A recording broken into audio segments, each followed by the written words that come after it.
सर्दी आते ही आप अपनी बंद नाक से परेशान हो जाते हैं तो सिंपल सी होम रेमेडी है जो बिना किसी साइड इफ़ेक्ट्स के आपको नाक की प्रॉब्लम से राहत देती हैं। तो इसमें आप सबसे पहला है कि आपको गर्म पानी पीना है। गर्म पानी पीने से जो आपकी बंद नाक है वो खुल जाती है।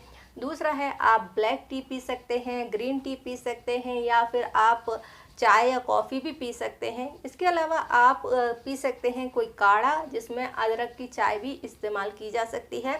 तो इन सब में से जो आपको पसंद है वो यूज़ कीजिए और आपकी जो नाक है वो खुल जाएगी।